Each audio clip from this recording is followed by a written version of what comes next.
Hello বন্ধুরা, তোমাদের যদি ফেসবুক পেজে যদি ওয়াচ টাইম না থাকে তাহলে তোমাদের জন্য এই ভিডিও। এই যে আমাদের ওয়াচ নাম অপশন চালু করার জন্য আমরা এই বাটনে ক্লিক করলাম। তারপর এখানে দেখতে পাচ্ছি এডিট অ্যাকশন বাটন, ওখানে ক্লিক করার পর দেখতে পাচ্ছেন যে এডিট বাটন লেখা আছে কথাটি। এডিট বাটনে ক্লিক করব। ক্লিক করার পর দেখতে পাচ্ছেন যে একাধিক অপশন আছে। তো এর মধ্যে আমরা কোনটা দিব, যে ওয়াচ নাও অপশনটা দিব। এই যে ওয়াচ নাও অপশনের জন্য এই যে এখানে চার কোণ যে আছে ওইটা ক্লিক করতে, যদি একাধিক আমাদের মেসেজ এবং হোয়াটসঅ্যাপ দুইটাই থাকে তাহলে যে কোনো একটা অফ করে দিতে হবে।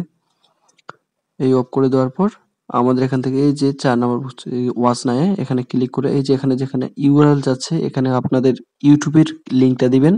লিংকটা পেস্ট করে দিয়ে সেভ করবেন। সেভ অপশন বাটনে ক্লিক করলে আপনাদের ওয়াচ নাও অপশনটা অন হয়ে যাবে।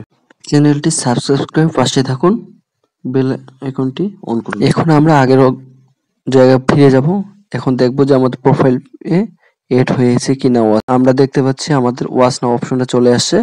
এই যে এই জন্য কাজ ক্লিয়ার। থ্যাংক ইউ বন্ধুরা, ধন্যবাদ।